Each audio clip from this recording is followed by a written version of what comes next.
Today I'm making a video on legs, specifically moves that you can do if you're a runner like me and have weak quads or weak knees, which you would know because your knees will hurt sometimes while you're running.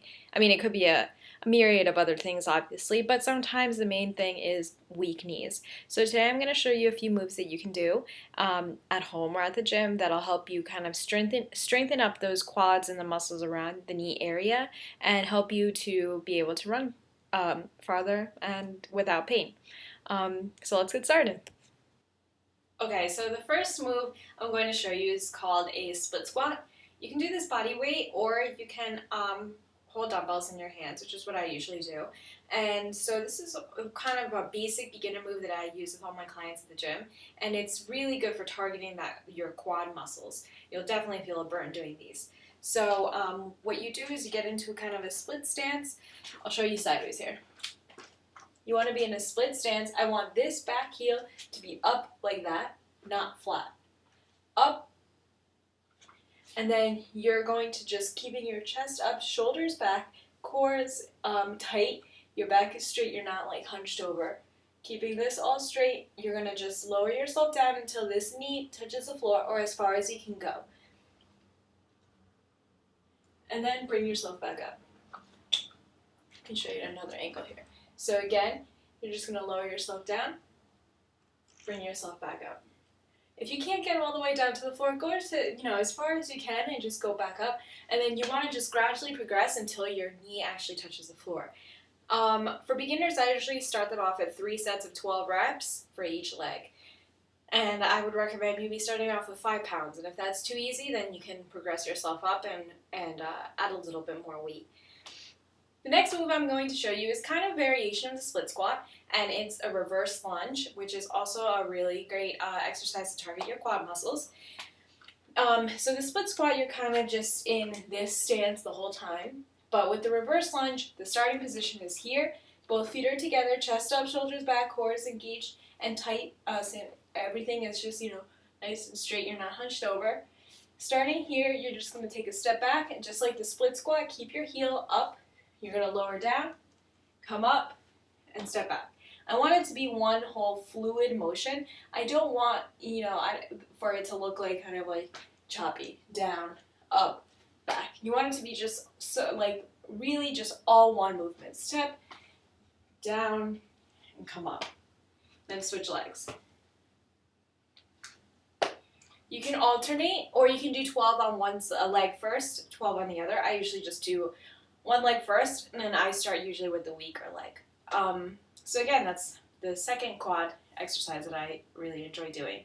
And to kind of make that one harder, or the split squat even, if you have like step-up boxes at your gym or in your home, you can use that to elevate your feet.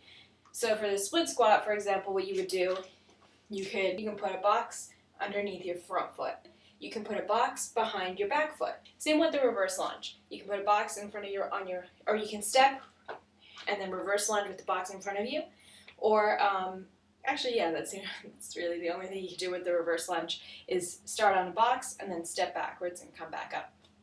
Alright, so the last move I'm going to show you, then I'm going to talk about some other stuff you can do. But the last thing I'm going to show you is I love this exercise. My boss, who obviously is a personal trainer, showed me this, and it really targets the muscle right in here on your quad and the inner knee, which stabilizes your knee. So it's just excellent to do. I try to do this about a few times a week just to kind of strengthen that up.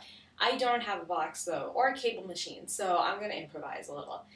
This is going to be my box, a little top of my barrel with video games in it or something. So you're going to get a box. I would say higher than this though. I'm just pretending. You want the box like about that height.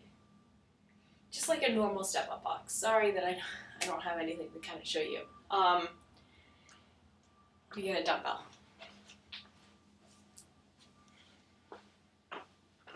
Okay, so usually when I do this, I have a cable machine. So pretending that the cable machine is in front of me, with the cables, I usually pull the lever thing all the way down so it's on the floor, attach a cable to it, and then you're going to hold that in the opposite arm of the leg that you're working. Okay, so if you start with your right leg on the box, you're going to step back like you're in a split squat. This is like a split squat with a cable pull, basically. Pretend that the cable is in this hand. For me, it's attached to the ground. You're going to hold the cable here. Or if you don't have a cable machine, you want to do this at home, then just hold a dumbbell in your hand. You know, you can hold it right here. So this is what it would look like with a cable. You would be an opposite arm with the opposite leg. You're doing it at home, hold the dumbbell here. Now what I want you to do is, instead of with a split squat, you come straight down like that and then back up. But here I want you to go forwards so that this is touching your calf muscle, okay? So you're gonna go forward like that. See how here it's touching for me? It's really about this touching, not your knee touching the ground. So you're gonna go forward and then bring it back up. And you will definitely feel this in your quad. So forward, and then back up. And try not to use this back leg at all. Oh my gosh, I'm like out of breath just from doing that 2 reps. But it's really good. It really just targets on that area, which is what us runners really need to strengthen. All right, so that's the exercise that I can show you, here on my own. But other exercises that you should do if you are looking to strengthen up your quads is squats for sure, barbell squats, which they're not one of my favorites, but they're really, really good. If you want to add a little more emphasis on your quads, what you could do is put plates underneath your heels when you're doing the squat. So sometimes I put 25-pound plates that are like pretty thick underneath my heels, and then that works your quads a little bit more. I also like front squats, which are instead of the barbell on your back, the barbell is right here on your chest almost, right by your neck, and you're holding it, and it allows you to get a greater range of motion. You'll notice that with front squats, you're able to really get into a deep squat, basically all the way down, as opposed to with a back squat, like I can really only go down to like where I would be sitting on a chair. Once you kind of master the reverse lunge or the split squat and that becomes a little easy, the next best thing you can do is walking lunges.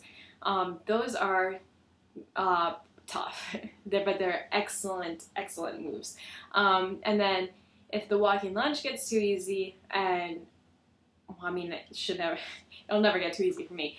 But let me show you something. If you want to make a walking lunge a little bit more challenging, and you also would like to work on your hip stabilizing muscles, what you could do is add a little bit to it.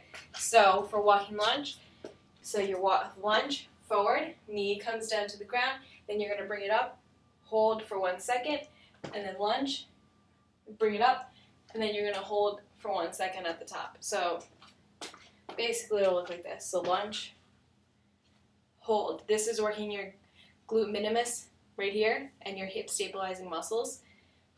Lunge, hold for 1 second, and then continue. Another variation on that is step-ups. I don't know if you guys have step-ups in your gym, like boxes you do step-ups. You start here, you step up, hold, step back down. And that's working the hip stabilizing muscles, which are important for runners as well. Alright guys, so those are some of my favorite quad exercise moves. Obviously you always want to keep things equal with your muscle group. So if you're doing quad exercises, make sure that you also throw in some hamstring exercises as well. And maybe that'll be another video for another day, my favorite hamstring exercises. So yeah, make sure that you always keep things balanced. And also just always switch things up. You don't want to be doing the same thing week in, week out. Then you guys have all heard of it, of a plateau. You want to just keep things fresh, try new things, try all the moves that I talked about. If you have your own stuff, do that too, and just always mix it up, and that way that your body's always getting stronger and building strength and not kind of just plateauing and staying on the same level. If anyone has any questions about anything, especially that cable pull, I'm not sure if that's going to be confusing to people who have no idea what I'm talking about at all. I try to explain it as best as I can, but if you have any questions, feel free to message me on Tumblr. My blog is reachyourpeak.tumblr.com, or you can email me, and that my email is also available on my blog. So I hope you guys enjoyed my video, and let me know if you try out some of these moves at the gym and what you think of them. Thanks, bye!